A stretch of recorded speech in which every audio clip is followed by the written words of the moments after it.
Welcome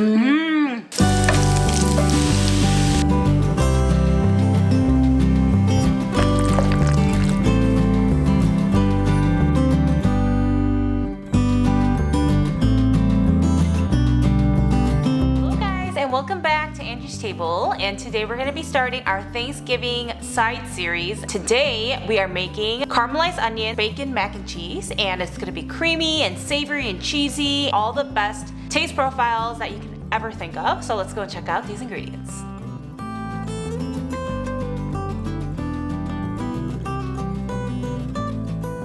Let's start off by chopping up our onions.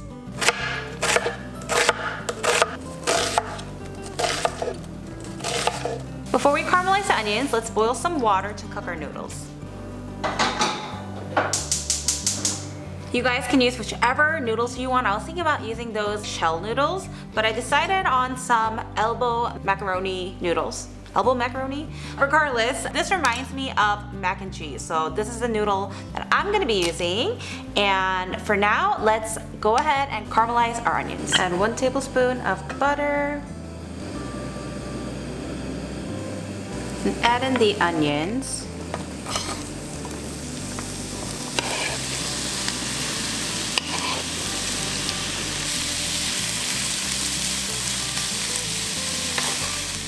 The water is boiling, so let's add in our noodles.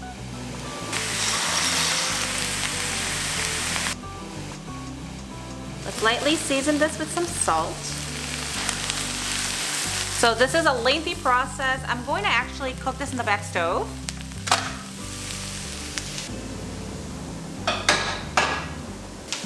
And we're going to make our panko that's going to go on top. I'm going to toast it with some butter so it's golden brown and super, super crunchy. And add in our panko.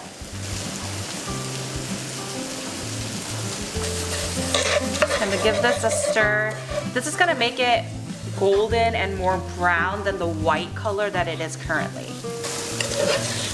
Let me give this a quick stir. And let's drain the noodles.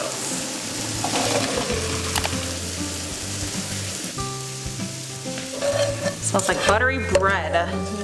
Okay, so the panko is good. Let's set this aside. Cook our bacon.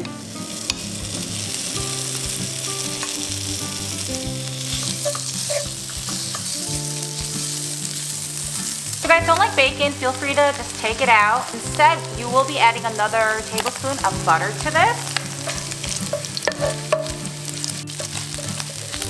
Now that the bacon is crisped up, let's add in our butter and flour.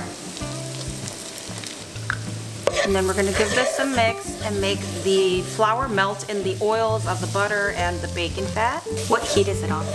Oh, it is on a low heat. At this point, let's add in our milk and our heavy whipping cream.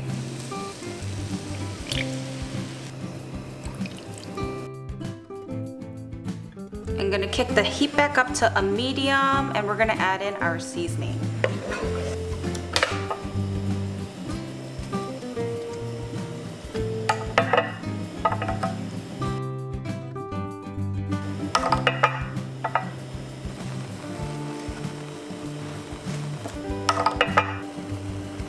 I love fresh thyme. It's like the best, and it's like holidays. This all mix.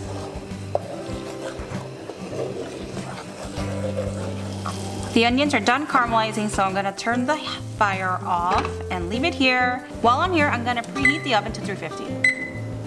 And to this creamy goodness, let's add in our cheese-it.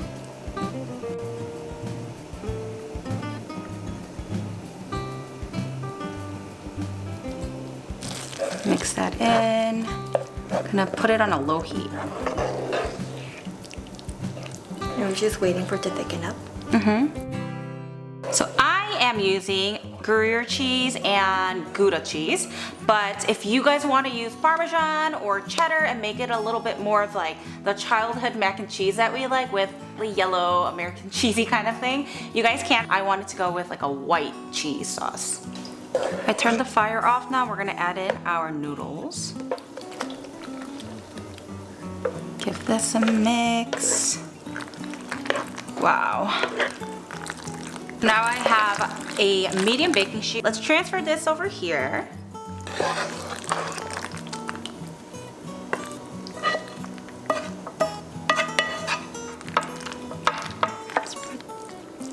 Let's also add in our caramelized onions on top.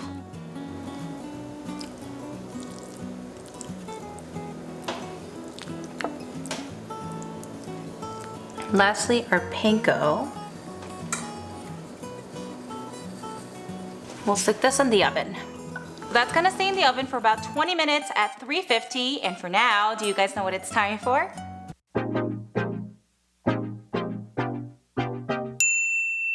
Oh, I don't know what today's word of the day is. Today's word of the day is 행복, which means happy. Around this time of the year, I am just very grateful that I am around my family and my friends and those who care for me and support me. And I feel really loved and happy in those moments. So I thought this would be a very fitting word and wanted you guys to be able to use it and know it. So today's word of the day is 행복, which means happy.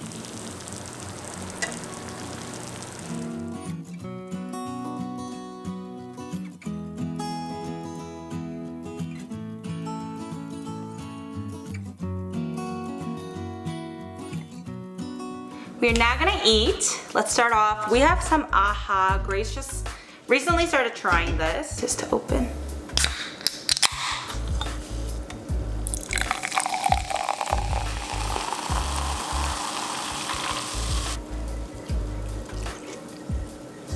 Ah, so refreshing. Okay, so I'm really excited to try this mac and cheese. So let's go right in. Make sure you get enough of like the onions and the breadcrumbs. Mmm. So good, right? Wow. I don't like mac and cheese, but this is... Why do you not like mac and cheese? I don't really like cheese, and mac and cheese just tastes very artificial to me. I never eat it, but it tastes gourmet. The crunch from the breadcrumb. Right? You would love it because it has Crunch. This has bacon. Oh yeah, that too. You can really taste like the smokiness of the bacon. And it just gives it a little bit more like saltiness. So good. And the caramelized onion. That's where a lot of the flavors coming in from too. Very buttery. Gruyere and Gouda has a lot of flavor. Cheese itself is very, I don't want to say stinky, but it tastes different. Like it has more of a pungent taste to it. Yeah. I was actually gonna try using Asiago cheese too. That'd be but good. it would be good. I feel like, I mean, I don't think you can go wrong with what cheese you use in here, but I think it looks more gourmet because it's like white based, the cheese sauce. They're so good. Right? I never ever say that about mac and cheese. It tastes like another level of mac and cheese, right? It just tastes like pasta. You guys need to start making this for your next Thanksgiving meal with your friends, or even by yourself, or with your family. This is like a must. I think everyone would appreciate it. I do want to say though, like I think one of the more important profiles in here is the thyme. You need to have it in there, like need to. So good. This is a must try. I really hope you guys try this out. I know for a fact that it will be a hit, and you are set for Thanksgiving to be the most popular person for bringing this dish. Gonna finish this up, but I hope you guys enjoyed it, and we'll see you guys in our next video.